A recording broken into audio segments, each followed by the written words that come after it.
potensi Nagaya di 2-3 tahun ke depan itu akan luar biasa. Hari ini saja belum masuk exchanger kan? Belum masuk exchanger. Kita belum ada di CMC. Bukan karena Nagaya nggak mau cepat-cepat. Ya, tapi persoalannya, Bapak Ibu, kita bicara fundamental, kita bicara fondasi. Hari ini Nagaya itu belum terlalu kuat. Secara fundamental, secara fondasi belum terlalu kuat. Bapak Ibu coba bandingkan dengan token artis, ya, yang terburu-buru masuk exchanger, terburu-buru listing di CMC. Coba perhatikan, ya kan, itu kan bukan loversnya saja yang masuk sana lalu berkomentar, termasuk hatersnya, ya. Sadis nggak waktu itu? Sadis banget, ya kan? Kalau bahasa kekiniannya sadis bingit katanya. Ikut-ikutan. Sebenarnya kalau yang bahasa-bahasa begini Pak Benny yang lebih tepat, ya. Masih usia 20-an kan, saya kepala 5. Oke, jadi banyak pertimbangan teman-teman, Bapak Ibu, ya. Tapi apa yang bisa ditunjukkan Nagaya hari ini, walaupun kita belum ada di exchanger, walaupun kita belum ada di CMC, seperti yang diasumsikan banyak orang di luaran sana, kalau cari aset kripto yang aman, mesti ada di CMC dan minimal di satu market. Tapi hari ini terpatahkan semua, ya, dengan penghargaan yang diterima oleh Nagaya, ya, dari Kementerian Science and ICT. ICT itu Information, C itu Communication and Technology, ya, dari pemerintah Korea. Ya, jadi itu kementerian, kalau di Indonesia itu Kementerian Ristek. Gitu. Nah, kita terima penghargaan. Ya, dan ini skalanya internasional. Ya, ini skala internasional. Jadi bukan mungkin sedikit saya kasih informasi. Ternyata kategori yang diterima oleh Nagaya itu bukan yang IR52. Karena IR52 itu skalanya domestik. Itu untuk perusahaan-perusahaan domestik. Ya, kita juga baru tahu.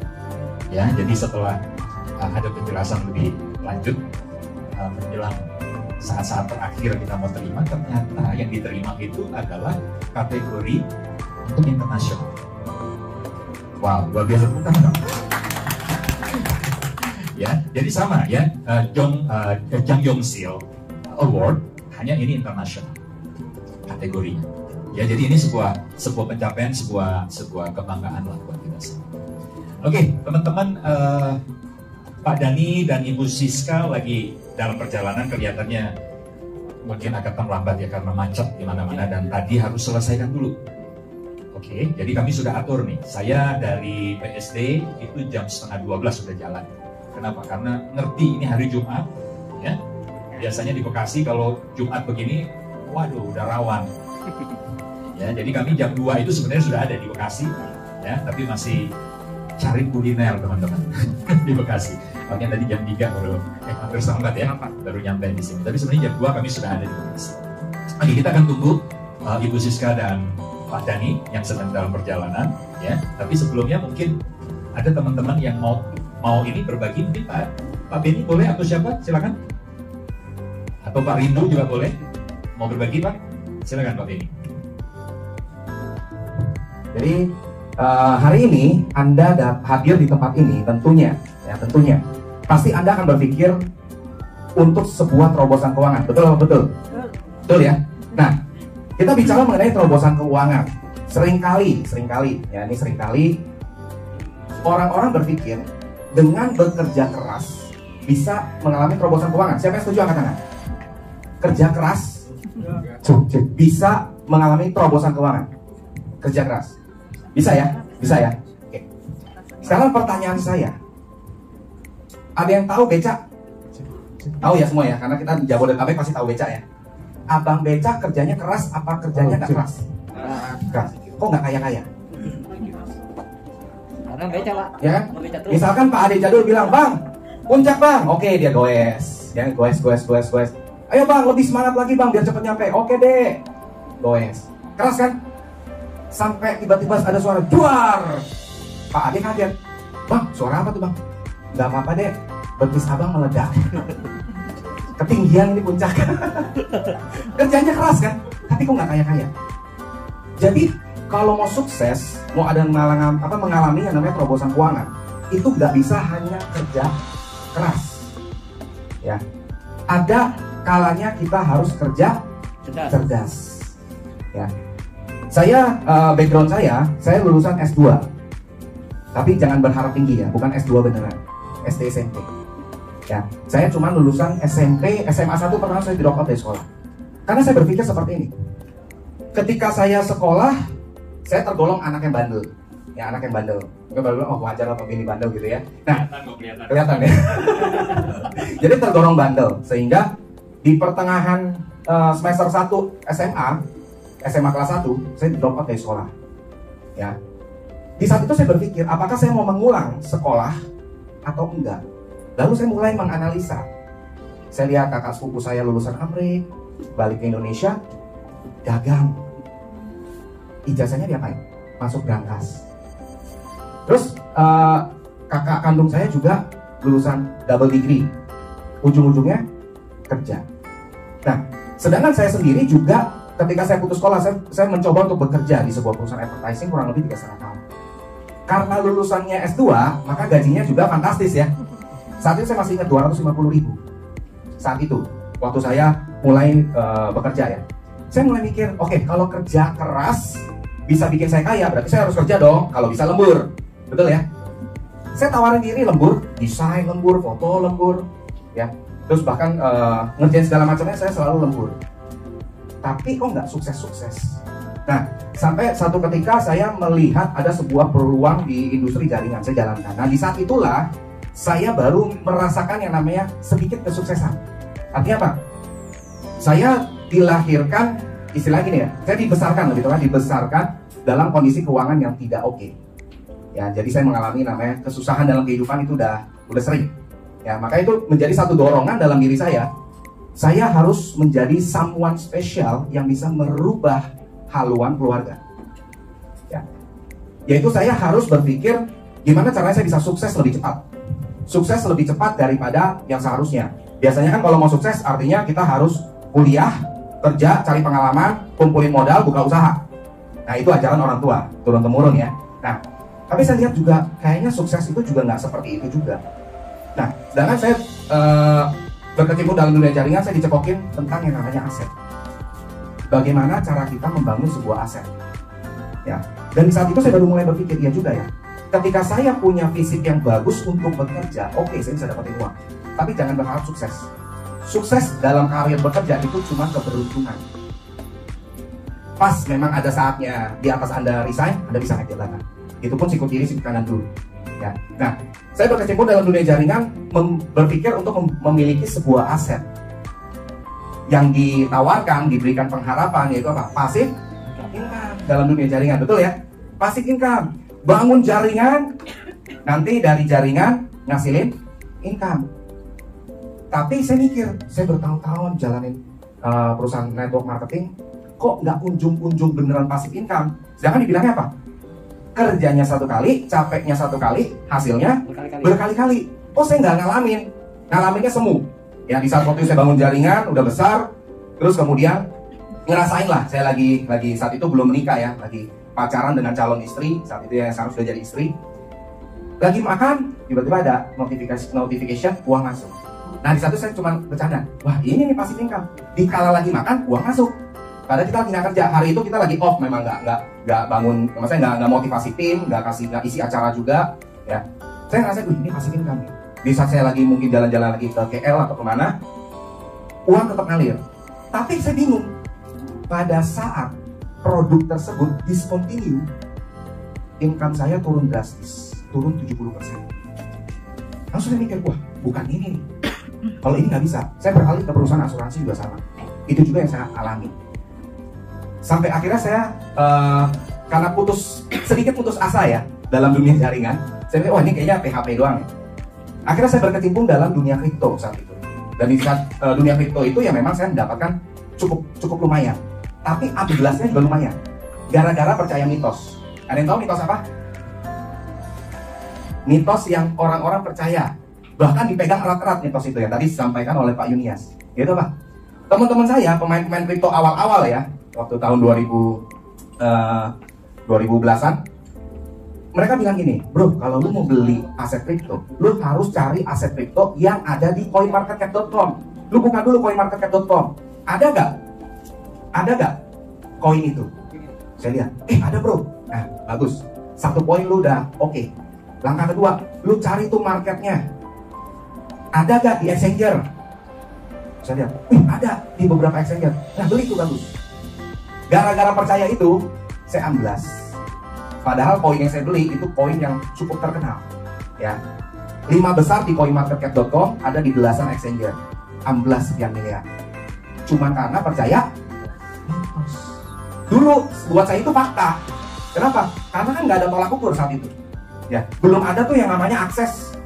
Ya, regulasi pemerintah pun belum ada. Ya kan? Bahkan di Indonesia aja kita tahu sendiri, aturan 30% baru tahun berapa? Ya kan?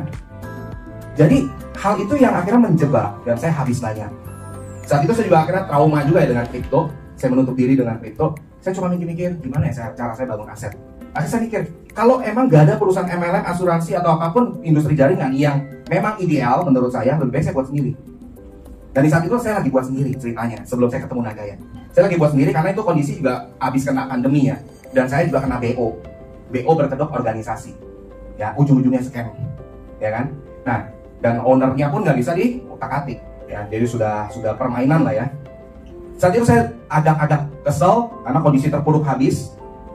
Ada 2 teman saya, ya satu orang yang pakar IT lah, pakar IT, programmer perusahaan jaringan di Indonesia cukup besar, dan satu lagi dia ahli di manajemen sama saya.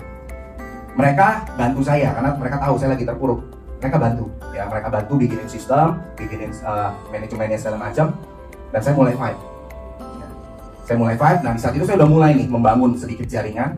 Gak lama orang yang lagi saya bangun nih jaringannya, dia ceritain, sistem lu ada yang mirip-mirip nih. Nah, saat itu ada program yang waktu diluncurkan oleh Nagaya, tapi itu cuma program sementara di awal, itu mirip-mirip dengan apa yang saya rancang. Nah, diketemukanlah saya dengan Mami Siska. Ya, diketemukan dengan Mami Siska, dan kebetulan saya mikir, oh ini Mami Siska yang Legend Network kan? Terus bilang, iya benar ini. Ya udah, akhirnya saya ketemu, karena saya udah lama nggak ketemu Mami Siska. Udah 12 tahun saat itu saya udah nggak ketemu Mami Siska, udah lama ya. Nah, pas saya dijelasin oleh Mami Siska tentang konsep, masih belum terlalu nangkep. Sampai saya ketemu dengan Pak Dani dan Pak Yohanes Chandra. Saat itu saya baru melihat. Dengan kondisi saya tuh lagi berharap ingin punya aset yang sebenarnya. Gimana nggak berharap?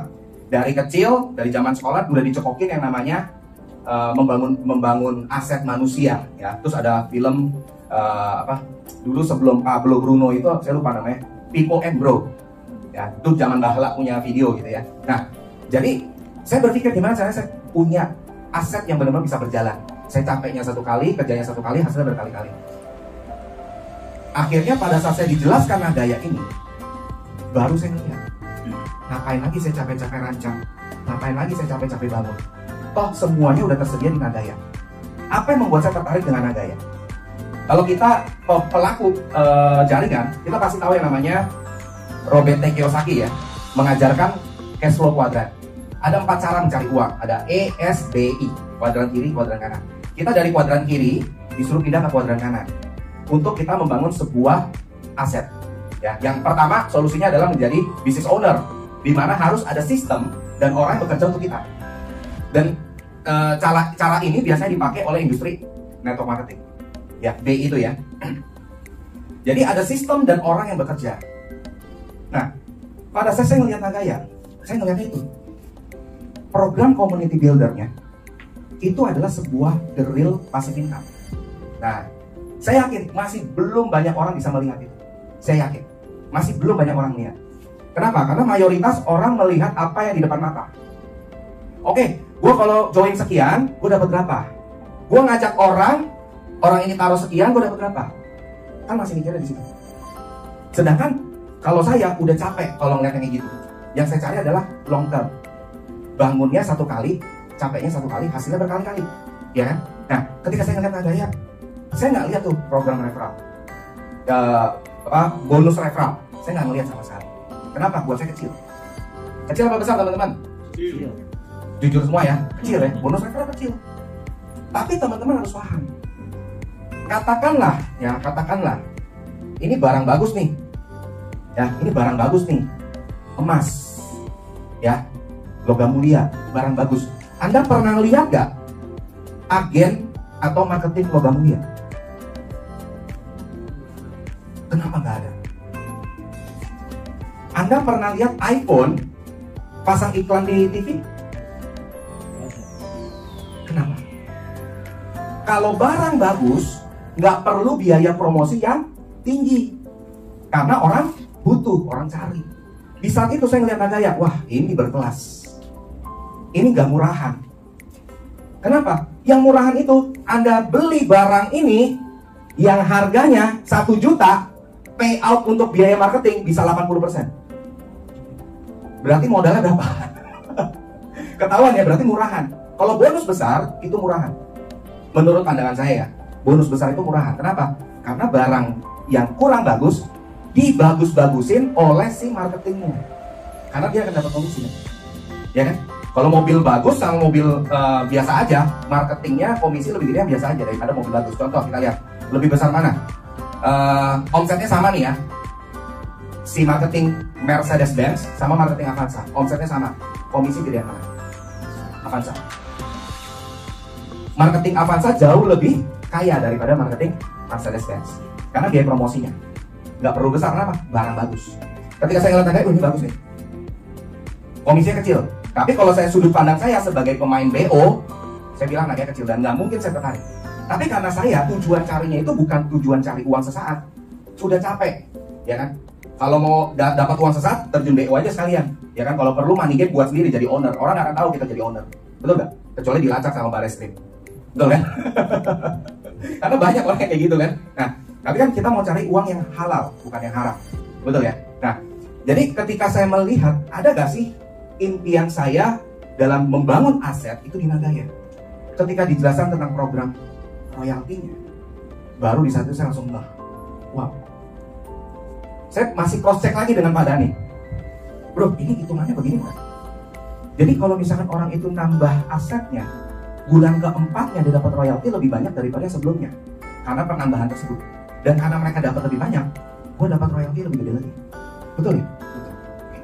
Terus selama orang itu nggak lepas itu aset, selama itulah gue terima royaltinya. Betul. Dan artinya kalau 45 juta koin sudah habis terjual, orang itu nggak lepas asetnya, gue tetap terima royaltinya. Yes. Oke. Ada yang nangkep? Kalau saya dulu terjun di dunia MLM, saya bergantung kepada repeat order. Coba kalau nggak ada tutup poin, hidup ketua MLM. Langsung.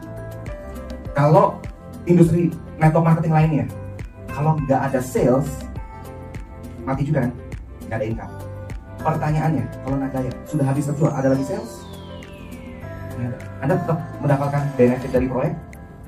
Itulah dari passive income. Jadi capeknya cuma satu kali. Nah, apa yang membuat saya semangat di Nagaya?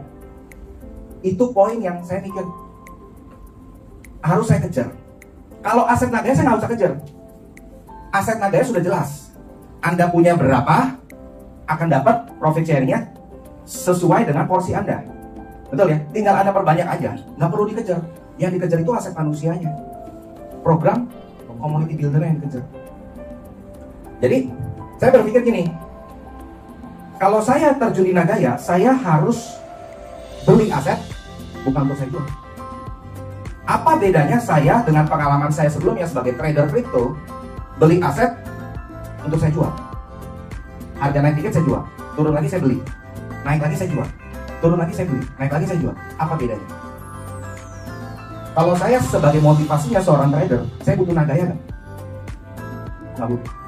Kenapa? Saya lebih suka trading Bitcoin, trading Ethereum, ya, ataupun trading Doge saat volatile-nya lagi tinggi-tinggi banget ya. Saya lebih suka trading itu daripada Nagaya. Kenapa? Nagaya belum ada naik turun. Belum ada naik turun, kenapa? Belum masuk market, nggak ada naik turunnya. Tapi karena saya ngeliat Nagaya ini ada sebuah aset. Robert T. Kiyosaki bukan hanya menyarankan di B, tapi dari B hasilnya dialokasikan ke yang bawah nih, investor. Siapa yang sekarang menjadi investor angkat tangan?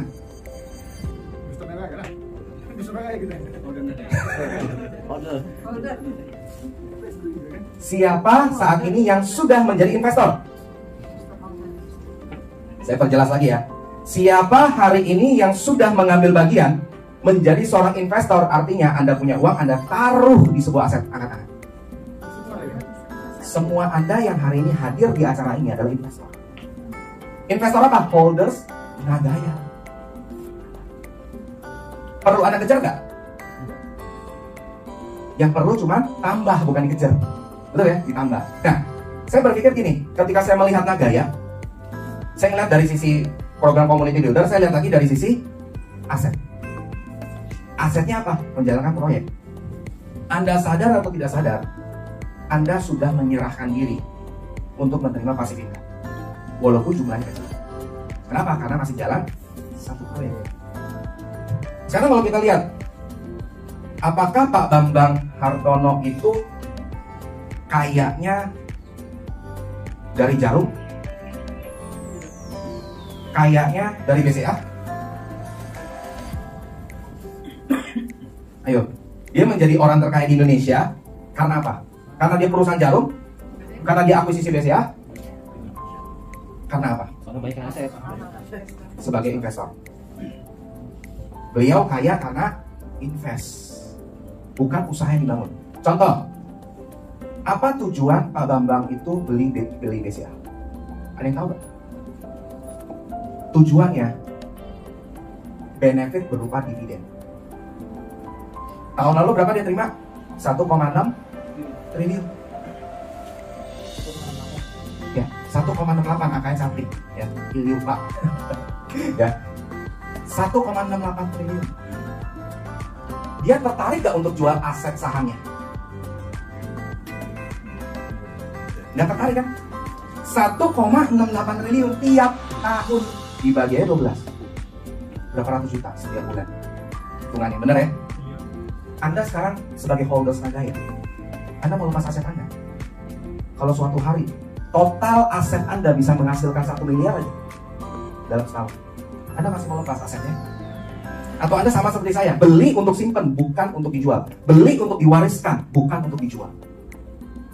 Pertanyaannya, harga market 1 juta per koin, harga market 1 miliar per koin, Anda nikmatin nggak? Ayo, Anda nikmatin nggak? Enggak, kalau Anda nggak jual. Angka itu Anda akan nikmati kalau Anda jual. Kalau Anda nggak jual, angka itu hanya sebatas angka. Pertanyaannya lagi, Pak Bambang Hartono pusingin nggak sih nilai market sahamnya? Kalau tiap tahun dia dapat 1,68 triliun, dia pusingin nggak nilai market? Enggak, kenapa? Karena tujuannya bukan untuk dijual. Anda lihat hari ini, kalau kita hitung-hitung aja berdasarkan histori kemarin, berapa sih rata-rata per bulan yang Anda terima profit sharing dari satu koin? Sekian puluh perak, betul ya? BCA membagikan benefit saham per lembarnya berapa tahun lalu? 25 rupiah. Coba Anda bandingkan dengan Nagaya, siapa lebih besar? Jadi Anda mau sebagai investor saham atau investor Nagaya? Kalau saham dividen 1 tahun 1 kali. Kalau Nagaya sekarang 1 bulan 1 kali. Terjual 6 juta 1 bulan 2 kali. Terjual 11 juta 250 1 tahun sudah 3 kali. 1 tahun 1 bulan sudah 3 kali. Kalau sudah jalankan 10 proyek 10 hari sekali bukan? Kalau sudah 15 proyek 15 kali. Kalau 30 proyek bisa-bisa pas Anda bangun tidur, bukan pasangan Anda yang Anda lihat, handphone mana, mau lihat profit sharingnya berapa. Bener gak? Ya kan? Kenapa? Karena udah 30 proyek. Dan senengnya saya punya CEO yang amanah, dan beliau punya target memiliki 30 proyek di Nagaya ini. Anda bayangkan hari ini nih, ya, hari ini 1 proyek, kita udah seneng ya nerimanya ya. Gimana kalau udah 2 proyek, 20 proyek, 30 proyek? Lebih happy lagi kan? Masih pentingin gak sih nilai market? Siapa yang masih mau jual aset Nagayanya? Jual ke saya aja. Karena saya mau memperbanyak aset, ya nggak mau mengurangi aset. Saya mau memperbanyak aset. Kenapa? Saya juga banyak terinspirasi oleh Pak Tobing. Ya, beliau berinvestasi di Bitcoin, untung banyak, ya. Tapi menyesal ya Pak ya? Menyesal. Kenapa? Kecepatan jualnya. Coba jualnya tahun lalu. Wah, udah gak ketemu lagi di sini. Pak Tobi mungkin lagi di Eropa, di mana gitu ya. Nah, jadi kalau kita mau sukses, milikilah mindset yang benar. Gak ada yang namanya instan. Semua butuh proses. Hanya saja, setiap manusia itu punya dua serigala. Serigala positif, serigala negatif. Betul ya? Tergantung serigala mana yang Anda mau kasih makan. Kalau Anda mau sukses, percayalah, yang Anda hadapi adalah ketakutan, penolakan, rasa lelah, ya, bete, betul ya? Semua Anda hadapi itu. Atau bahkan gak percaya diri bisa sukses, gak yakin bisa sukses, betul ya? Kalau Anda memberi makan serigala negatif ini, maka hal itulah yang diberikan. Maka serigala itu akan mendapatkan kekuatan lebih untuk menakut-nakuti Anda. Tapi kalau Anda mau sukses, kasih makan serigala positif. Supaya kalau Anda lagi menghadapi penolakan, Anda lagi menghadapi kegagalan, ya, serigala itu memberikan Anda tenaga lebih kuat lagi untuk apa? Bertahan. Jadi orang yang sukses itu bukan berarti orang itu makannya makan besi. Sama makan nasi, bukan makan besi. Tapi kenapa orang itu bisa sukses? Mereka lebih bisa bertahan dalam proses ujian kehidupan. Nah, sama halnya ketika saya dulu juga sebagai investor Bitcoin, saya lebih menyesal daripada Pak Tobi. Saya beli di harga 7,5 juta. Dolarnya itu $550. Saya sudah jual di angka 25 ribuan dolar. Nyesel. Tapi itu pengalaman. Yang penting lulus. Ya, uang sekolah yang penting lulus. Ya, jangan nggak lulus gitu ya. Nah, saya mulai berpikir, kalau saya terus-terus kayak begitu, saya nggak akan bisa. Makanya penting saya harus punya sebuah aset. Kenapa penting memiliki sebuah aset? Seperti tadi saya sampaikan, kita nih punya tubuh fisik kuat, kita kerja hasilin uang bisa. Coba kalau sakit, coba saya tanya ke orang yang ahli asuransi, Pak Fendi, klien ada gak yang tadinya produktif, kena sakit langsung gak produktif? Banyak ya. Apa yang mereka lakukan habis itu? Berbaring di rumah aja, nggak punya penghasilan. Kecuali mereka ada beli asuransi, uang pertanggungan, ya itu akan menjadi backup untuk menutupi biaya hidupnya selanjutnya. Tapi kalau enggak, dan berapa sih biaya asuransi? Kan cukup besar kalau mau biaya asuransi seperti itu, betul ya? Tapi kalau Anda bisa mendapatkan itu dengan uang yang murah, kenapa enggak? Betul ya? Saya memulai Nagaya dalam kondisi nol, minus, bahkan bukan nol lagi. Saat itu saya cuma bisa beli Nagaya 1 koin. Ada yang tahu modal saya berapa? 18.150 rupiah. Ya, 18.150 rupiah saya beli Nagaya. Satu aja, karena uangnya nggak cukup. Jadi benar-benar minus ya, benar-benar minus. Ya. Tapi saya berjuang, karena saya ngeliat peluangnya. Karena saya kan mau bangkit dari keterpurukan. Di saat itu nggak ada satupun orang yang mendukung saya, nggak ada. Bahkan orang terdekat pun nggak ada yang mendukung.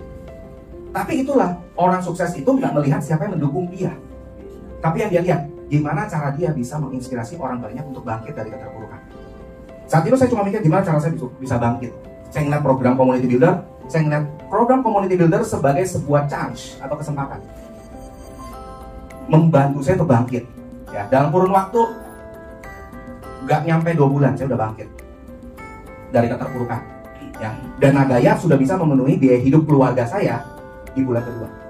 Di bulan pertama masih masih nahan nafas lah ya. Tapi udah menutup sebagian.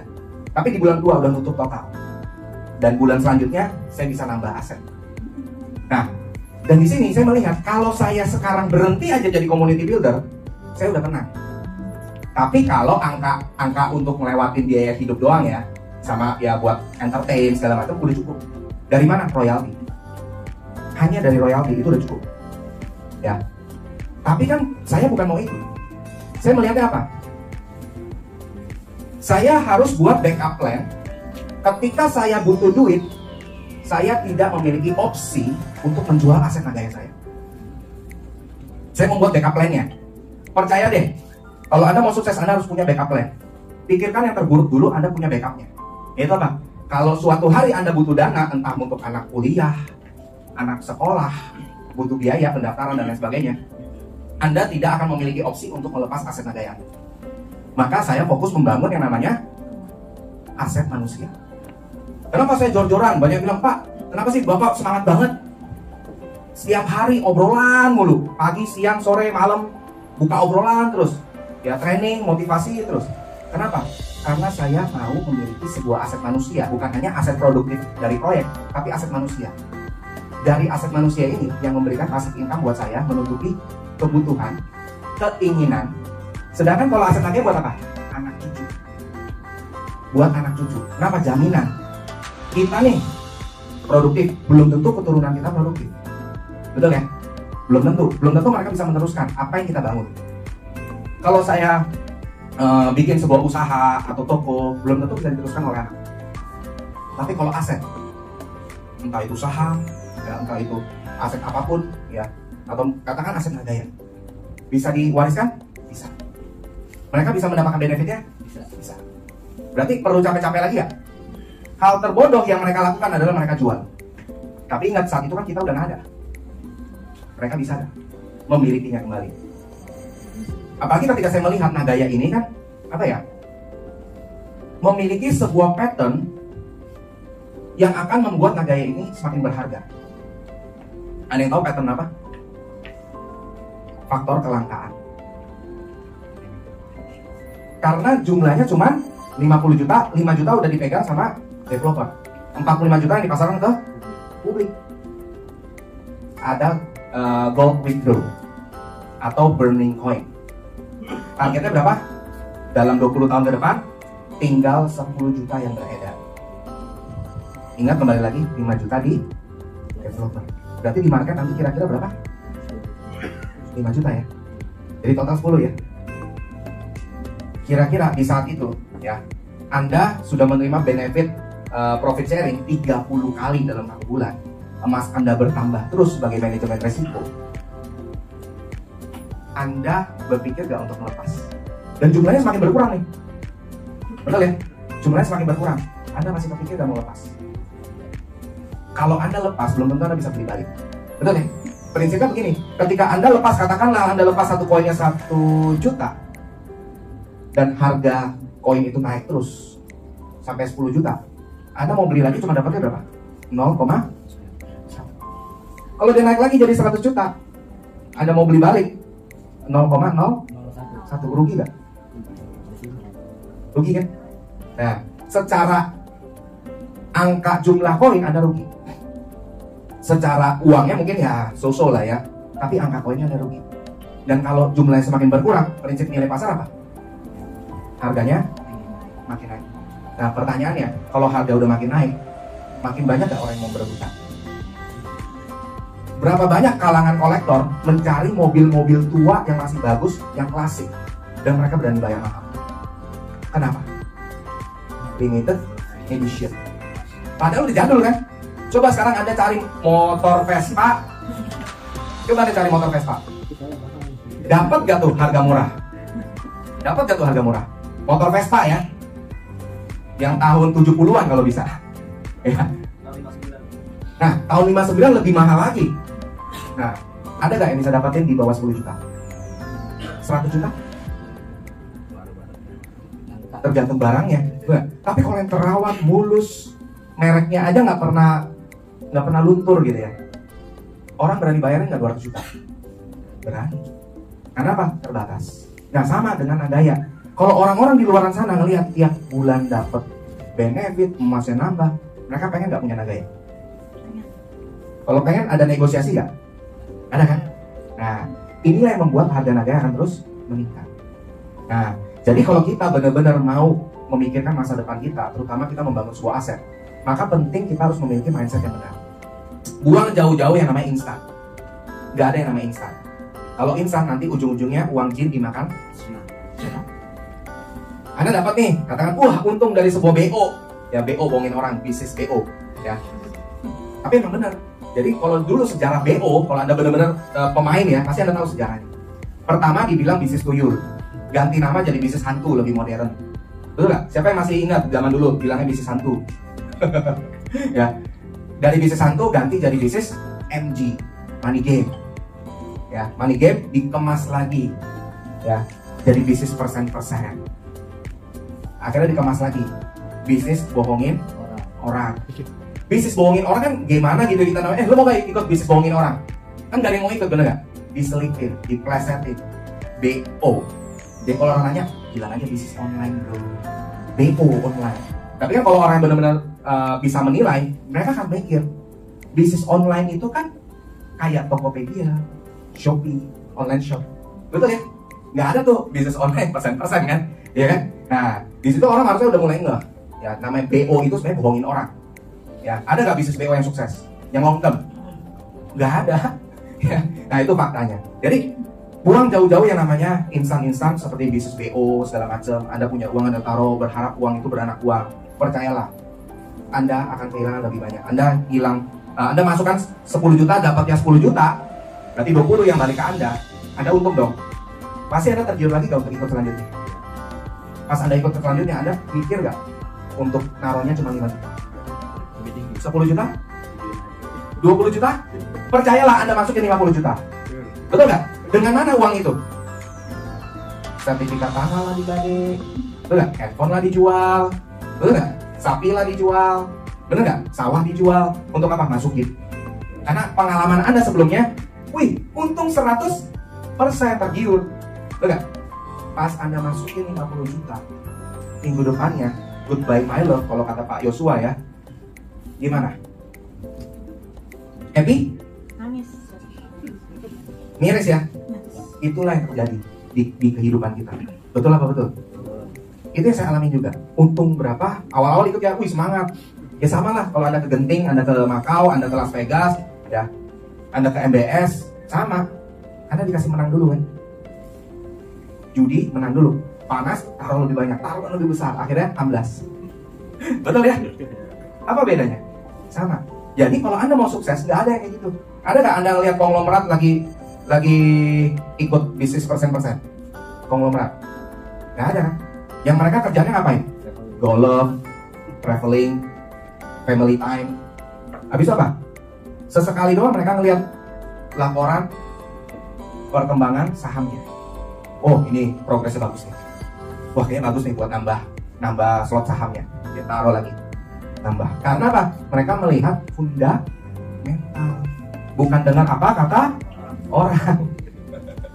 Ya kan? Kalau orang-orang konglomerat dunia ataupun Indonesia, mereka nggak pernah mendengar apa kata orang. Tapi kalau kata Pak Yunias, do your own research. Research sendiri. Cari tahu sendiri. Fundamentalnya apa? Layak gak sih untuk diperjuangkan, untuk dimiliki? Kalau nggak layak buat apa? Ya kan?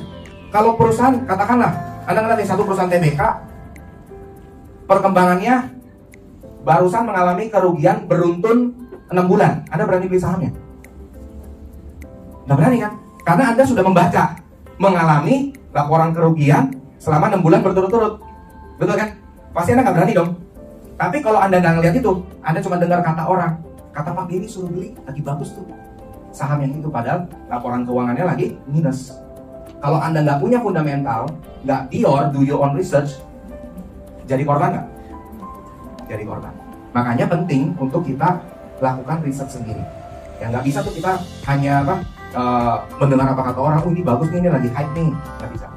Kita harus benar-benar melihat segala sesuatu itu berdasarkan fundamentalnya. Nah, ada yang tahu nadanya fundamentalnya apa? Siapa yang tahu? Yang tahu dapat ini loh. Ada yang tahu? Nadanya fundamentalnya apa? Kalau emas itu underlying, bukan fundamental. Fundamentalnya apa?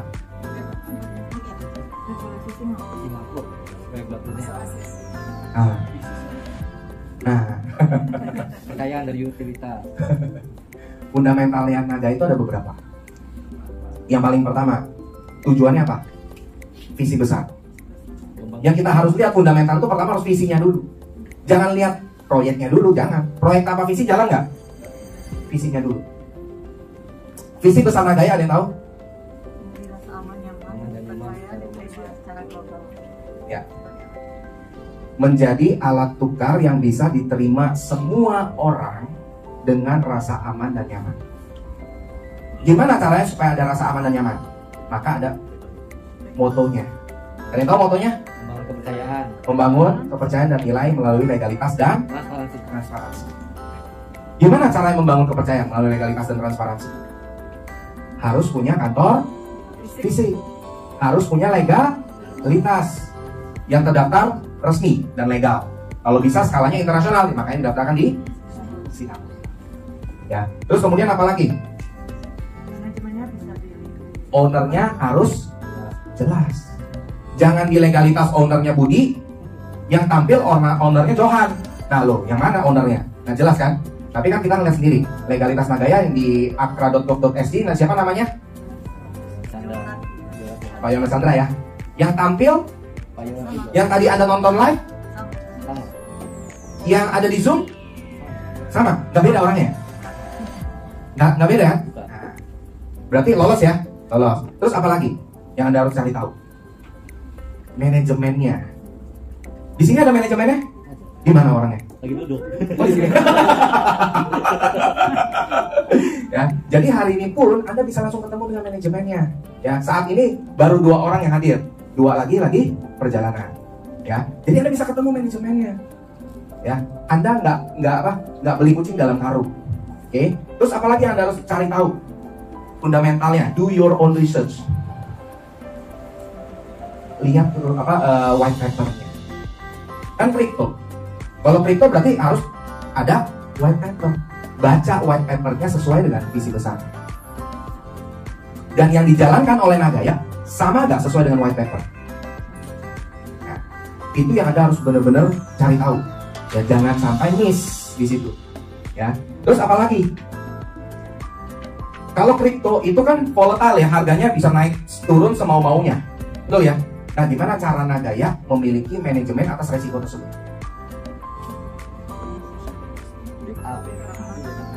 Nih, tujuannya apa? Kalau kripto lain harganya naik tinggi, setinggi-tingginya, turunnya bisa sedalam-dalamnya. Betul? Ada yang bisa nahan? Nggak ada. Nggak ada. Kalau Nagaya emasnya nahan. Lu jangan turun, ada gue. Nah, 50%. Jadi kalau harga Nagaya bisa naik setinggi-tingginya, turunnya nggak bisa lebih rendah daripada nilai emas. Ada yang percaya? Ada yang percaya? Nah, kita kupas nih. Ini seru nih. Pasti orang percaya. Kalau saya nggak percaya. Nilai market bisa di bawah nilai emas. Tapi hanya orang bodoh yang mau lepas di bawah nilai emas. Setuju? Contoh, nilai market kan berdasarkan request.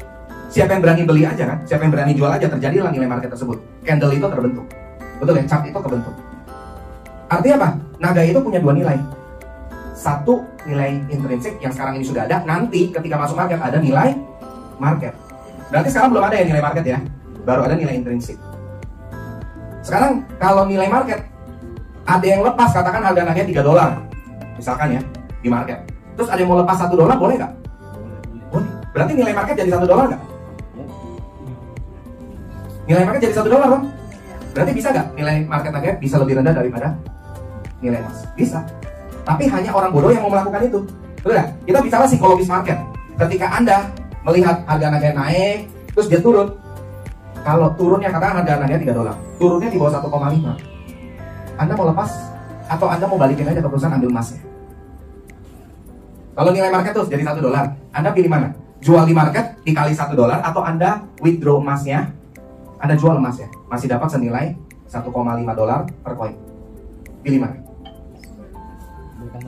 Balikin emas kan? Balikin koin untuk ambil emas. Betul ya? Itu yang Anda lakukan. Artinya bisa gak terjadi yang namanya nilai market membalnya di nilai intrinsik? Masuk logika ya? Jadi kalau nilai marketnya itu udah nyentuh nilai intrinsik, pasti membal balik. Kenapa? Karena hanya orang bodoh yang mau lepas di bawah nilai market. Jadi ini yang disebut sebagai underlying. Supaya nilai Anda itu tidak akan turun di bawah 50%. Anda pilih mana? Beli aset yang faktor resiko 100% atau faktor resiko 50%? Kenapa? Angkanya kan bagus 100. Kalau 100% artinya apa? Kalau Anda beli, katakanlah beli koin X misalkan, nilainya jadi 0, resiko Anda kan 100%. 100% uang Anda hilang. Betul ya? 100% uang Anda hilang. Tapi kalau Nagaya 50% udah aman di emas. Anda pilih mana? Hilang 100%, uang Anda hilang semua, atau masih ada 50% kalau terjadi hal terburuk. Nah, itu sebagian manajemen risiko yang Anda harus cari tahu. Baru benefitnya. Kenapa saya nggak pernah jelasin benefit itu di awal? Proyek itu di awal. Karena itu cuma benefit. Benefit kan berarti tambahan keuntungan ya buat kita. Ya, tapi yang kita harus cari tahu itu yang awal tadi. Baru terakhir proyeknya. Menunjang nggak untuk bisa memberikan benefit? Dan masuk akal nggak angkanya? Nah, jadi do your own research itu Anda harus lakukan seperti itu. Supaya Anda bisa tahu Nagaya itu apa. Nah, mungkin itu aja Pak Yunes yang saya bagikan. Oke, kasih tepuk tangan dong. Oke, terima kasih Pak Beni. Belajar sesuatu dari Pak Beni? Banyak ya. Ini edukator sejati. Ya, jadi selamat datang sekali lagi ya buat Bapak Ibu, teman-teman semua. Ini Pak Dani dan Ibu Siska sebenarnya sudah keluar tol, ya kurang lebih sekitar 10 menit yang lalu. Tapi sampai sekarang masih belum nyampe. Ya, saya baru dapat info katanya sekitar 10-15 menit lagi mungkin baru bisa nyampe. Luar biasa kemacetannya, ya. Oke, jadi Bapak Ibu, tadi Pak Beni sudah menyampaikan banyak hal dan apa yang disampaikan itu fundamental semua, ya, fundamental semua. Nah, saya cuma mau sedikit sharing ya buat teman-teman semua tentang bagaimana awalnya saya bisa berkenalan dengan Nagaya. Ibu Neneng sudah datang belum ya? Oh, itu Ibu Neneng. Bu Neneng bisa maju ke depan dong, Bu. Ya. Nah, yang belum kenal Ibu Neneng, ini Ibu Neneng. Ini Ibu ini salah satu holder di awal, ya, Bu Neneng. Ya, saya mau kenalkan. Jadi yang pertama, Bapak Ibu, Ibu Neneng ini yang mengenalkan saya dengan Pak Yohanes Chandra. Jadi terima kasih Bu Neneng. Ya, beliau di September 2020, kebetulan waktu itu ada agenda bertemu dengan Pak Yohanes di BSD, ya, dan tidak kebetulan juga waktu itu saya sempat kontak gitu ya. Saya kontak dengan beliau beberapa kali, lalu kemudian Bu Neneng bilang, ayo ketemuan ya di Qubik waktu itu. Ya sebenarnya saya nggak duga juga itu ada Pak Yohanes ya. Kita mau bicara bisnis lain sebenarnya. Jadi saya ini juga sebenarnya pengembara ya, seperti Pak Beni waktu itu juga. Saya masih mengembara kemana-mana karena sedang mencari banyak peluang ya. Saya pernah gagal juga dengan Bu Neneng waktu itu di 2019. Wah itu parah itu 2019. Jangan diingat-ingat. Nggak mau diingat-ingat. Cuma ini ada benang merahnya, nih Bu Neneng ya. Jadi singkat cerita Bapak Ibu, setelah peristiwa itu 2019, September 2020 itu awal dimana saya mendengar tentang Nagaya. Nah nanti saya mau cerita sedikit ya. Pada akhirnya kenapa saya memutuskan untuk ambil Nagaya. Lalu kemudian apa yang saya lakukan setelah itu. Nah, tapi saya mau berterima kasih sekali Bu Neneng, terima kasih sudah mengenalkan dengan Pak Yohanes, juga mengenalkan Nagaya yang luar biasa ya. Nah, saya mau dengar dulu nih, teman-teman mau dengar Bu Neneng, kenapa kok Bu Neneng ini begitu yakin, bahkan sejak 2018 masih konsep kan? Ya. Lalu coba ceritakan sedikit kedekatannya dengan Pak Yohanes dan keluarganya, silakan. Selamat sore, Assalamualaikum warahmatullahi wabarakatuh. Untuk holder semoga semuanya sehat semua. Jadi saya sebenarnya sudah mengenal keluarganya Pak Yohanes itu 2000-an. Jadi saya udah memang dekat banget lah gitu, udah dianggap anak gitu. Jadi saya pas ketemu konsep ini, saya termasuk orang yang ketinggalan sebenarnya. Belum dipanggil gitu karena saya lagi mengerjakan bareng sama Pak Inias di tempat pengembaraan yang lain. Jadi pas hari itu saya dipanggil, saya nggak dong juga. Karena kalau yang manggil Ibu Siska, mau bagaimanapun gitu, di heboh di luar, saya terpaksa datang. Udah datang pasti saya beli. Udahlah kalau hilang ya udahlah, cuma $500. Saya menjaga pertemanan saya. Kebetulan kalau Cynthia atau kalau Natal, saya pasti datang ke Cinere, ke rumahnya Ibu Siska. Karena saya udah menganggap betul ini lah ya, open party kayak udah emak saya diundang, lu datang ya udahlah, saya kan nanya lagi, lu datang ya udah saya datang. Oh, saya nggak ngerti. Saya ngomong sama anak saya bilang, si mami bikin ini, saya mami nggak tahu sih, nggak ngerti poin-poin gitu. Udahlah, kalau enak-enak nggak usah. Jadi saya, tapi kan saya nggak enak ya, saya bilang udah ketemu lagi dari 2018. Anggap aja ya udah uang pertemanan. 2019 saya ketemu di Bali sama dia. Lu balik? Iya. Ketemu gua di sini. Duduk dengerin katanya gitu. Saya kebetulan masih ada repot di tempat lain, tapi saya datang karena itu Siska yang ini ya, enggak terpaksa. Saya datang nunggu, habis nunggu terus pulang ya udah bye-bye aja gitu namanya. Jangan pulang dulu. Lu nginepnya di mana? Di sini. Jangan, lu pindah hotel tempat gue katanya. Ya udah saya pindah. Waduh, kayak si pucung aja saya. Terus udah lama nggak ketemu. Ini kayaknya cakep nih gitu. Saya ngomong lagi sama anak saya. Mau dengerin nggak sih itu?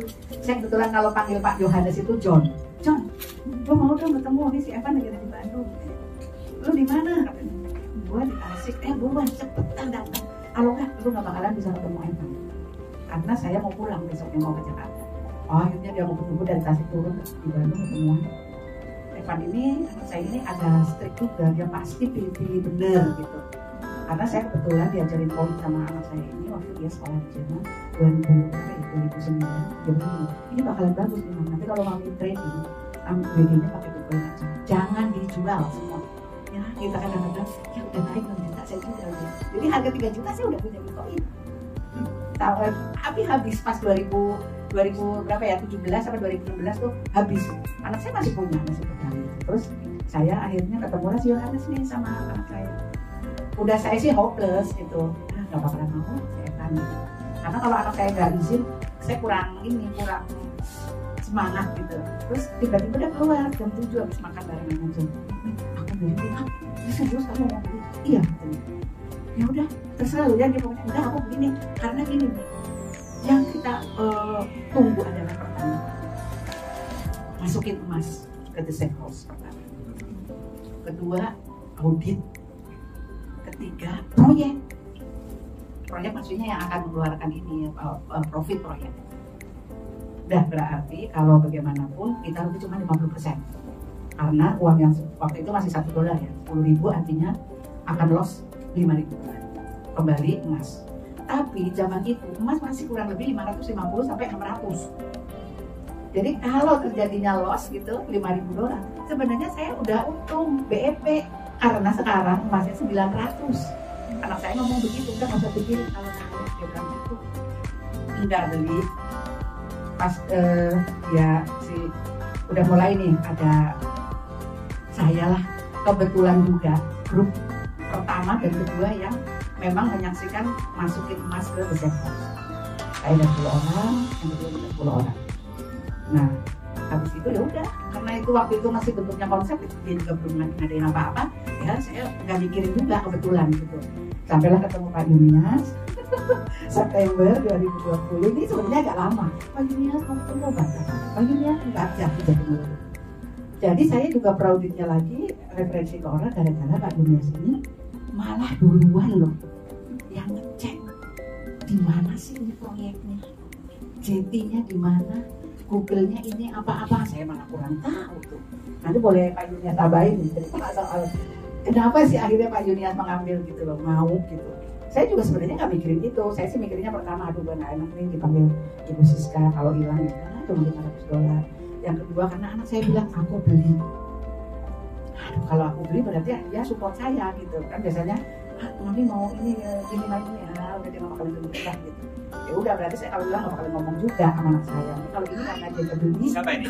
Akhirnya artis benar ya. Ini saya orang pertama ya yang tahu ke dalam gitu. Jadi ke dalam juga ini agak ini juga nih agak susah karena matanya mesti di screen dulu. Terus siapa aja yang mau masuk terus sebelumnya udah diinfo dulu. Jadi saya yang penting pokoknya gini deh. Di Nagaya ini saya awalnya ya udahlah cuma $500 kalau hilang udah gitu aja. Ketemu Pak Yunias tambah semakin proud karena apa? Pak Yunias bilang itu temanku dia cek semua. Akhirnya dia beli juga dan rombongannya dia beli semua. Nggak kecil-kecil loh, 10.000 semuanya. Ada 6 orang langsung pagi-pagi ke sana. Saya bilang, laki tadi saya bilang begitu. Tapi saya alhamdulillah jadi tahu bahwa oh ini gatingnya di sini, apa sih nama tempat tongkangnya dari payungnya saya tahunya, karena saya juga nggak melihat sampai di situ gitu loh. Saya juga terima kasih nih payungnya, jadi saya ini juga senang gitu. Nah habis itu baru deh mereferensikan beberapa orang dan ya biasanya mengecilkan lah. Kenapa? Karena di tempat lain kan oh sehari 1%, sehari 2% gitu loh. Jadi ya saya sih ya terserah deh, lu mau ikut syukur nggak juga nggak apa-apa. Buktinya kalau saya sekarang beli 10.000, duit saya sebenarnya asetnya udah 30.000, nah 3 dolar bentar lagi. Jadi saya pikir memang ini aset tabungan.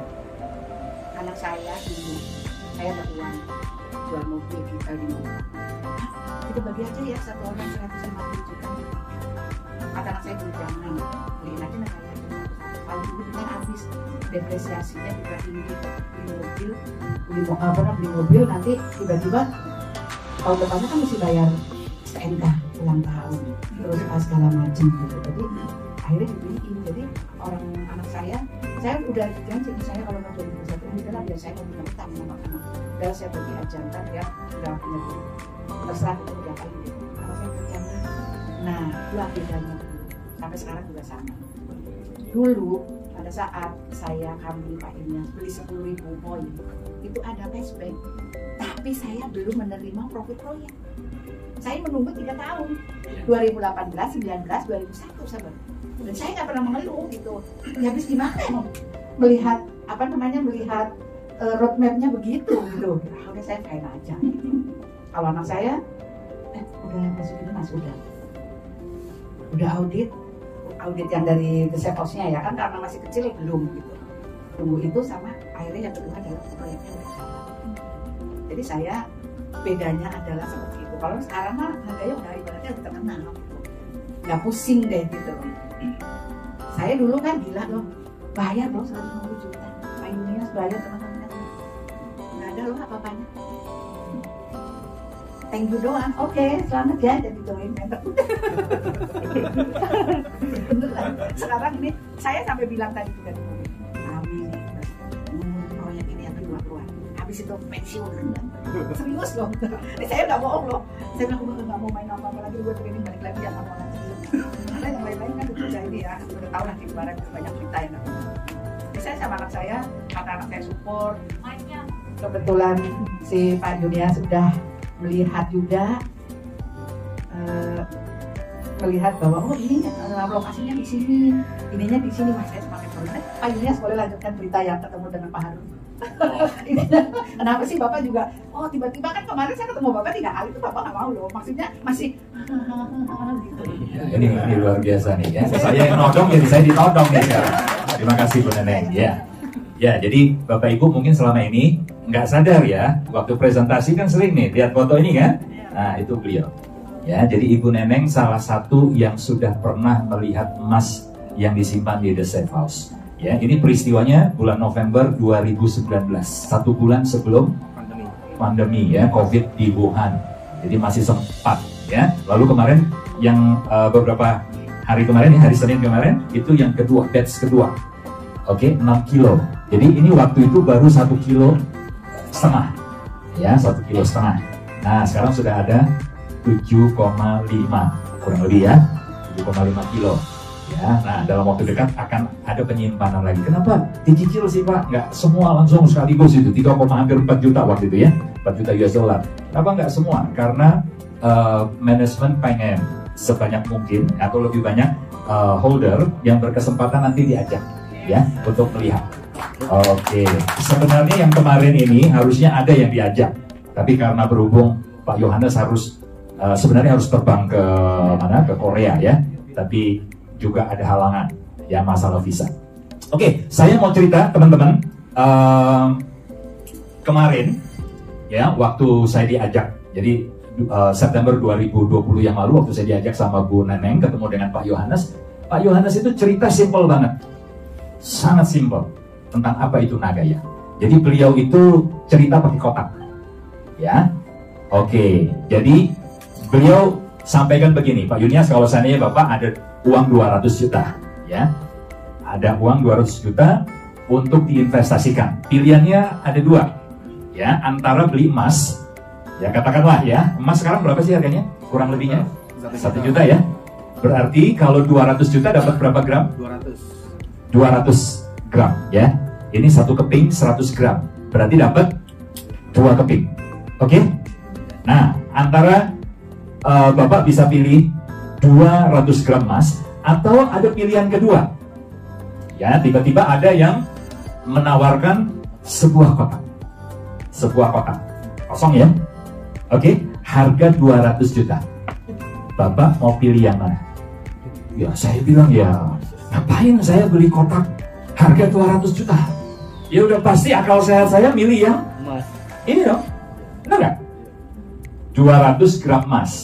Nah, kemudian beliau sampaikan lagi begini.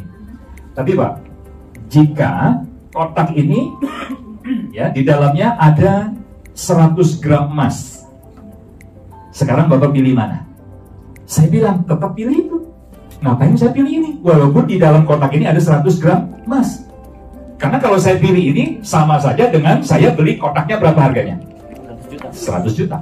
Memang di dalamnya ada 100 gram emas, tapi masa ini kotaknya dihargai juga 100 juta? Saya bilang, Pak, saya tentu akal sehat saya tetap pilih ini. 200 gram emas. Oke. Tapi kemudian beliau sampaikan seperti ini. Tapi gimana Pak? Seandainya Bapak tahu, ya, kotak yang berisi 100 gram emas ini ternyata setiap bulannya, ya, emas di dalamnya itu bertambah. Setiap bulan. Saya tanya, setiap bulan Pak? Iya. Setiap bulan bertambah.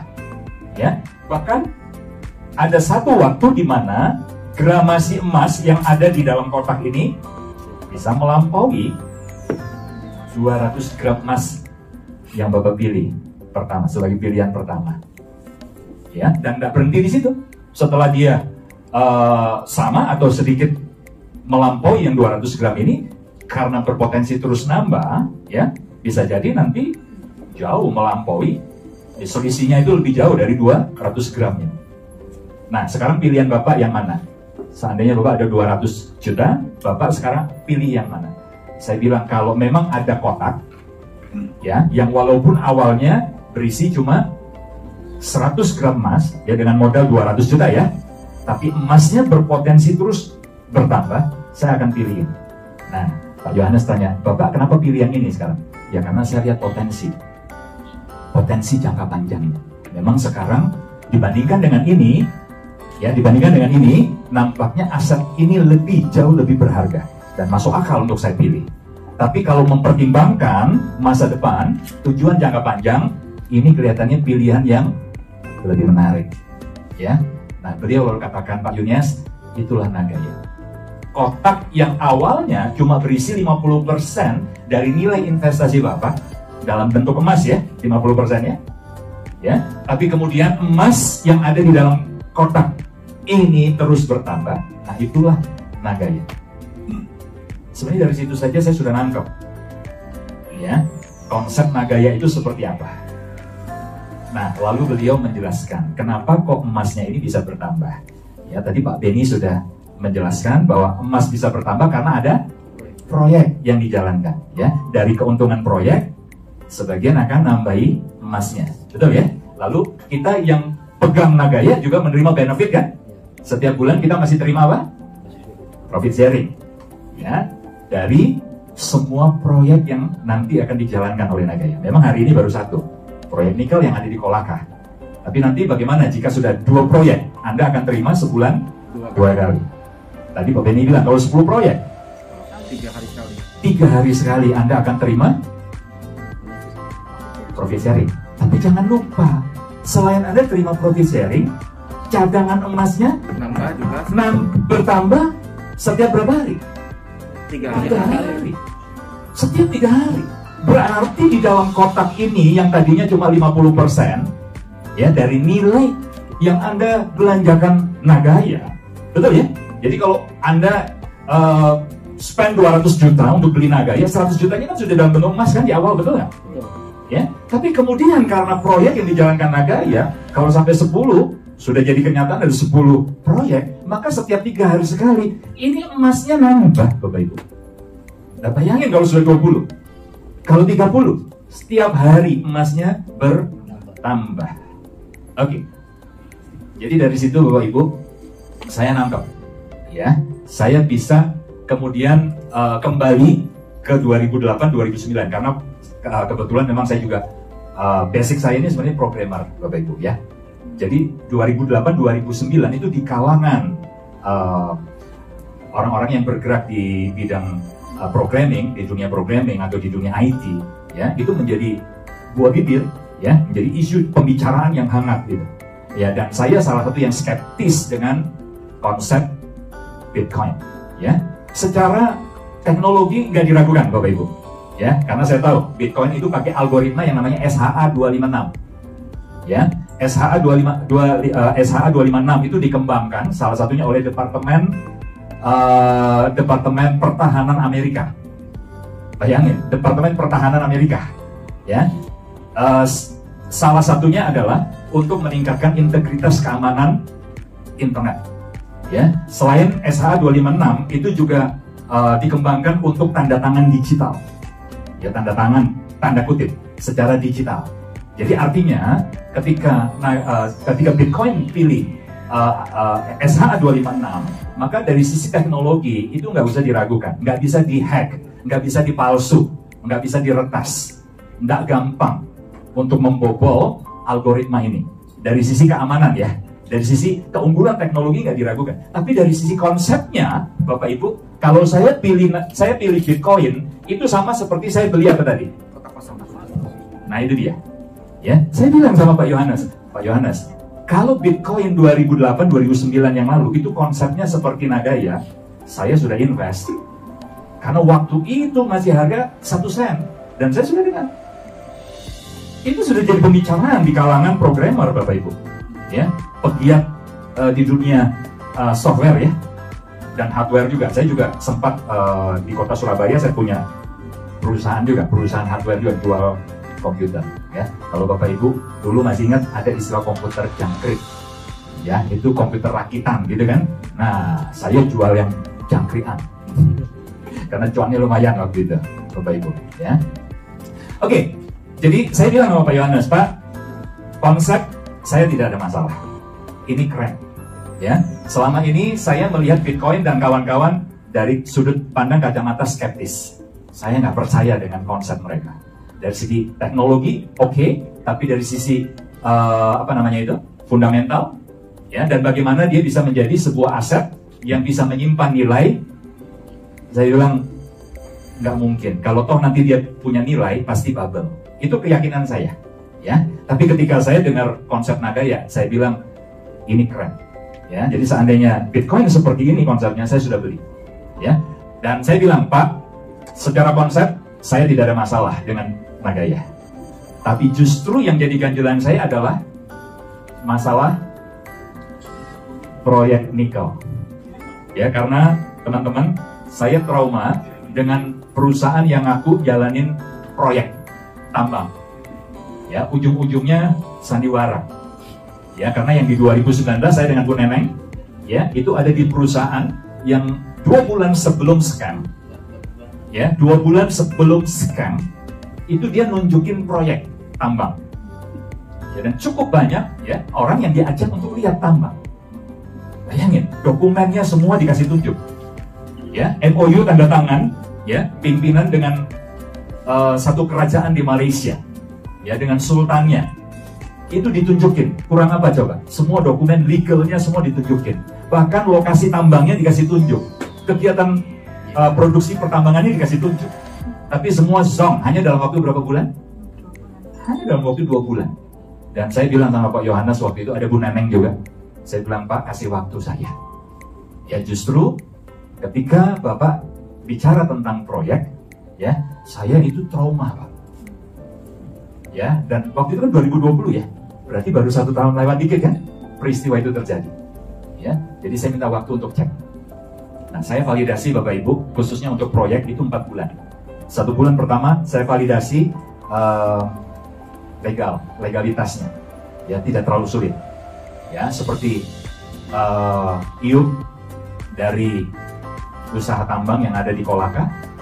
Ya, Bapak Ibu kalau mau cek silakan cek ya di Kementerian ESDM, Minerba ESDM. Gampang sekali kalau Anda mau sedikit cari tahu caranya, sangat gampang. Ya, oke. Kemudian cek juga legalitasnya, katanya terdaftar di Singapura, juga sangat mudah. Oke, jadi masalah legalitas nggak ada masalah. Ya, bahkan ada berita-berita yang cukup negatif tentang pemilik tambang, ya, usaha tambang nikel di Kolaka. Cuma saya harus katakan bahwa bad news is good news. Ya, Anda yang paham, Anda akan melihat di balik berita-berita negatif itu ada berita baiknya. Apa saja saya kasih PR buat Bapak Ibu. Kenapa? Karena Anda mesti riset dong. Iya kan? Jangan 100% percaya dengan saya nih. Begitu loh. Saya bisa salah nggak risetnya? Bisa kan? Oke, jadi Anda harus bisa riset.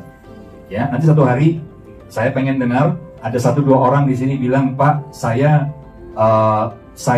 validasi proyek-proyek, saya validasi dokumennya jauh lebih lengkap dari yang Pak Yunias bisa lakukan. Oh, saya senang sekali. Iya kan? Artinya apa? Kita saling melengkapi gitu. Jadi Anda jangan cuma bergantung kepada data yang saya berikan, apa yang saya sudah validasi. Jam berapa nih? 5:30. Oke, ya, ingatkan saya karena mungkin kalau sudah dekat waktunya berbuka ya. Oke, saya lanjut ya. Jadi Bapak Ibu, secara konsep saya bilang saya tidak ada masalah, tapi justru ganjalan saya adalah proyeknya, dan itu saya validasi 4 bulan. Ya, dan saya validasinya kepada pihak ketiga. Sampai saya cari orang-orang yang tidak berhubungan dengan Nagaya dan tidak berhubungan juga dengan pemilik proyek. Ya. Dan itu saya tunjukkan kepada Bu Neneng. Bu Neneng, saya ketemu dengan orang yang benar-benar pihak ketiga, yang netral, dan dari orang ini saya dapat data bahwa semua produksi dari PT Akarmas Internasional itu dijual kemana, hasil produksinya, dia bisa cerita semua. Ya, nah dari situ saya semakin yakin, dan akhirnya di Januari 2021 kemarin, kalau Pak Beni di Desember ya? Oktober. Ya. Kemudian di Januari 2020 pembagian profit sharing pertama kan? Ya. Betul ya? Itu bertepatan juga di Januari awal saya diyakinkan dengan kawan saya ya yang sebelumnya tidak mendengar tentang Nagaya, dan dia menyatakan bahwa Akarmas itu memang benar ada produksi dan jual kemana dia tahu. Ya, dan saya dapat datanya. Ya, jadi Januari 2021 saya mantap Bapak Ibu, ya. Kemudian di Februari 2021 keluar program Go Exchange Reward waktu itu ya. Nah, saya langsung buat tuh simulasinya, perhitungan dan sebagainya. Nah, dari situ saya tahu, wah ini ternyata bukan uang receh. Ya, kalau kita kerjakan dengan benar, aset manusianya seperti yang tadi Pak Beni sampaikan, Anda juga bisa menikmati hasilnya. Ya, dan dari situ juga teman-teman ada sebagian yang saya kenal, Bapak Ibu, ya. Nggak main-main loh. Ada yang bisa beli ribuan Nagaya itu hanya dari program community builder. Sebagai seorang community builder, hanya berbagi informasi tentang Nagaya, dan teman-temannya, sahabatnya, keluarganya beli, ya.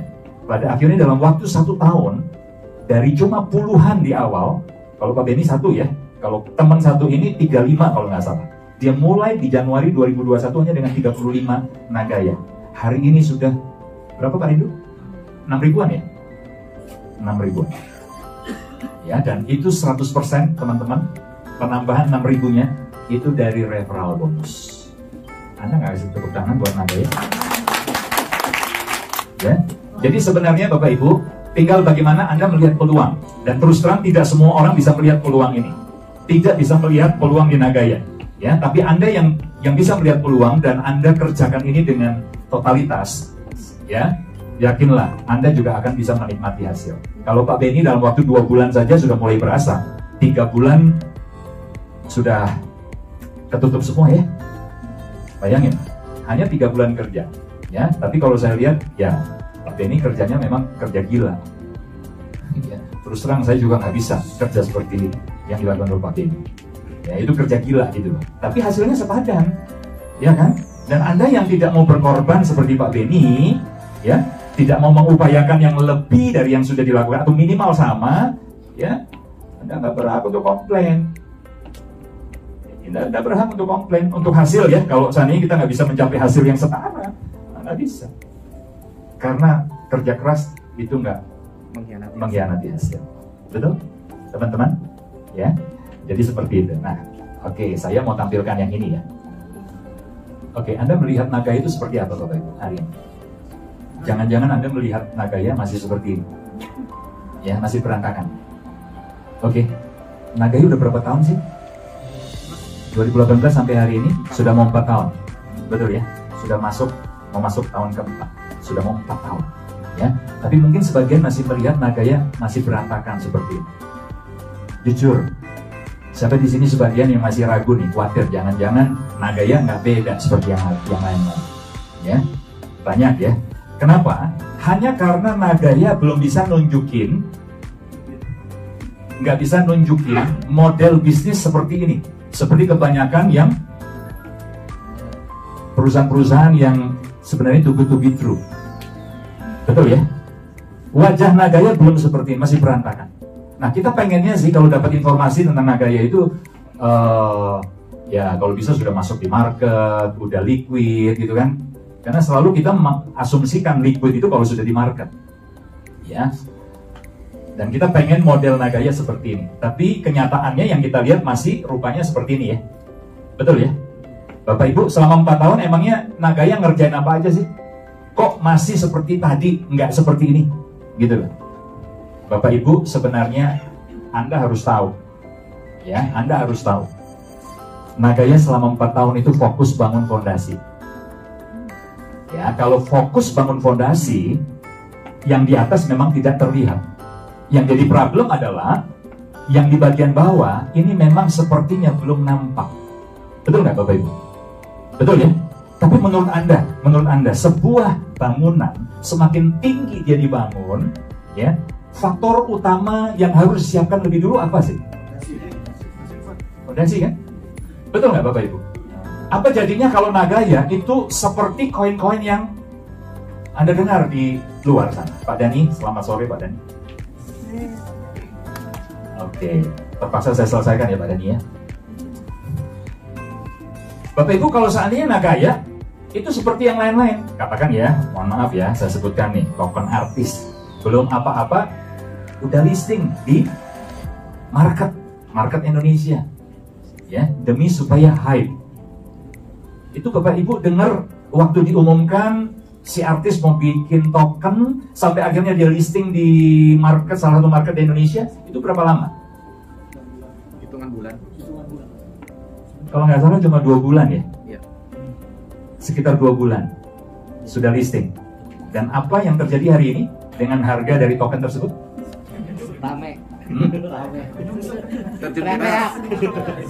Apa yang terjadi? Ya, Anda mau Nagaya seperti itu? Loh, segala sesuatu yang tidak dibangun dengan fondasi yang kuat, jangan kita bermimpi bahwa nanti bangunan dari sesuatu itu akan kokoh. Ya kan? Jadi 4 tahun terakhir Bapak Ibu, sebenarnya yang dijadikan fokus oleh Nagaya itu adalah bangunin fondasi. Nah, sekarang masalahnya Anda mau beli di tahap atau Anda mau percaya di tahap mana?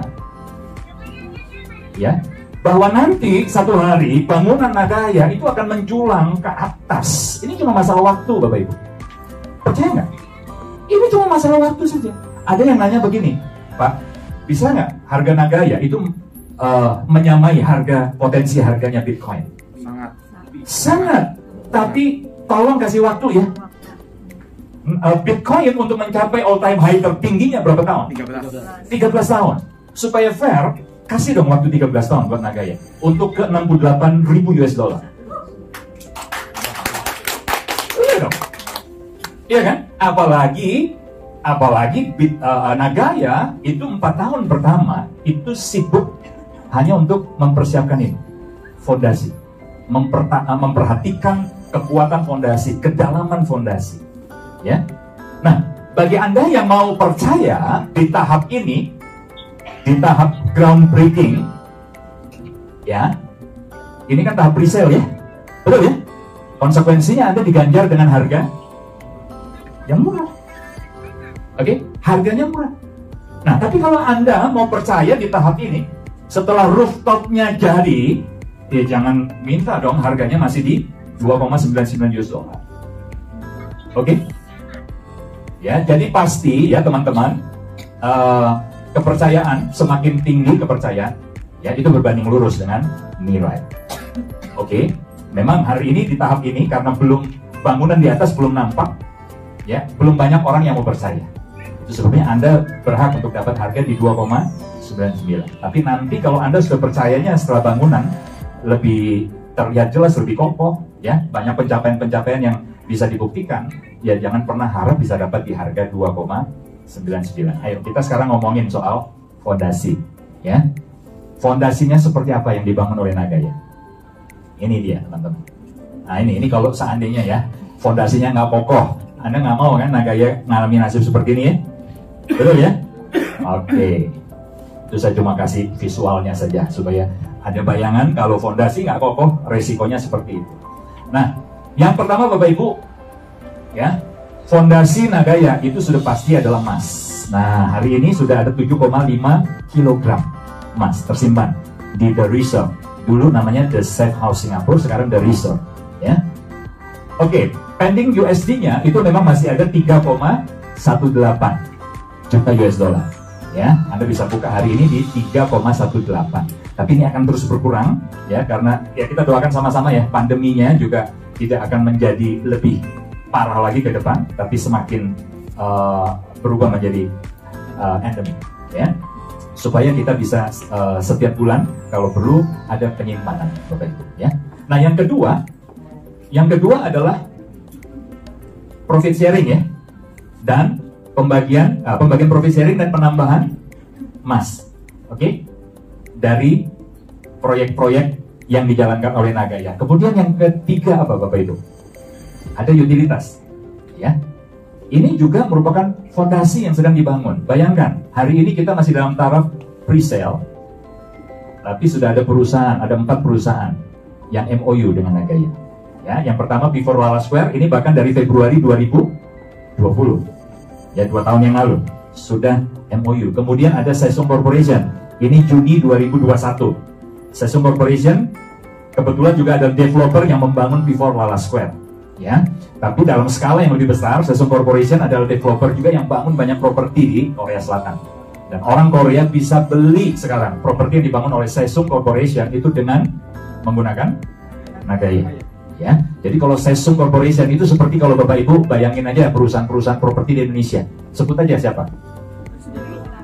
Ya, Podomoro, Sinarmas, Lipo dan sebagainya. Ya, itulah perusahaan-perusahaan. Salah satu dari perusahaan developer nasional seperti itu, ya. Tapi ini di Korea. Lalu kemudian ada Truezyme. Truezyme ini adalah pabrik kosmetik, ya, dan skincare, ya. Dan dia juga adalah sponsor dari Miss Korea. Oke. Nah kemudian yang terbaru awal Maret kemarin, ya, MOU dengan Korean Micro Enterprise Association. Oke, ya. Jadi ini asosiasi UMKM yang totalnya ada berapa ya? 6,8 kalau nggak salah, 6,8 juta, ya. Oke, dan target tahun ini 2022 ada 1000 UMKM yang akan submit untuk menggunakan Nagaya Pay Partners. Oke, luar biasa ya. Itu target dari si asosiasi ini teman-teman, ya. Oke, kemudian yang keempat adalah komunitas. Komunitas holder di seluruh dunia itu lebih dari 47.000 holders, ya. Dan sudah ada di 78 negara. Oke. Ini luar biasa ya komunitas. Nah, saya meyakini Bapak Ibu, ini adalah fondasi, 4 fondasi yang sekaligus nanti ketika bangunan Nagaya itu menjulang ke atas akan menjadi pilar. 4 hal ini juga akan menjadi pilar-pilar penyangga. Ya, bayangin, ketika fondasinya dibangun kuat, kokoh, lalu kemudian ada pilar-pilar penyangga yang kokoh, Nagaya sulit untuk dikejar Bapak Ibu. Percaya nggak? Oleh yang lain-lain. Sekarang ini ada nggak sih developer-developer yang mulai pengen niru konsepnya Nagaya? Banyak. Ya. Tapi apa yang sulit? Teman-teman, apa yang sulit? Fondasi. Kalau dari sisi teknologinya gampang nggak niru? Gampang. Gampang banget, ya kan? Tapi yang sulit apanya? Fondasi. Ini loh. Ya. Ini konsep tentang emas, nyimpen, ya, mengadministrasi dan kemudian juga bantu penyimpanannya. Ya, lalu konsep penambahan emasnya terus bertambah, ya. Dan yang paling sulit itu sebenarnya adalah ini loh, menjalankan proyek real. Ya. Oh ya, satu lagi teman-teman. Utilitas ini adalah utilitas eksternal semua ya. Oke, lebih gampang mana? Membangun utilitas internal atau eksternal? Eksternal. Lebih sulit eksternal, Bapak Ibu. Kalau utilitas internal, ya kita umumin aja. Besok-besok Nagaya akan membangun game online, ya kan? Game online-nya dikasih nama congklak yang lebih keren, gitu ya. Sepertinya nyindir ya. Oke, Bapak Ibu, kalau Nagaya membangun utilitas internal itu gampang banget, ya. Kemudian pengen punya marketplace sendiri, kapan? 2025. Boleh dong, Nagaya mau bangun marketplace 2025 boleh nggak? Anda mau nunggu 2025? Semuanya itu terrealisasi? Ya bisa enggak kan? Betul nggak? Kalau sesuatu yang nanti akan gampang nggak? Untuk membuat roadmap, konsep bahwa nanti akan 2025 kita akan punya market NFT sendiri, kita akan punya marketplace sendiri, gampang nggak? Gampang, siapapun bisa kok. Tapi persoalannya, apa jaminannya bahwa itu nanti akan direalisasikan? Tidak ada, ya. Tapi hari ini teman-teman, dengan MOU dengan perusahaan-perusahaan yang sudah eksis, dan ini tidak mudah, ini sangat sulit. Tapi ternyata Nagaya sudah bisa mewujudkan. Tepuk tangan dulu dong. Ya. Ini fundamental yang luar biasa. Oke, selamat berbuka buat teman-teman yang menjalankan ibadah puasa. Anda yang masih mau di sini ngobrol-ngobrol boleh ya. Mungkin ada yang mau bertanya, silakan.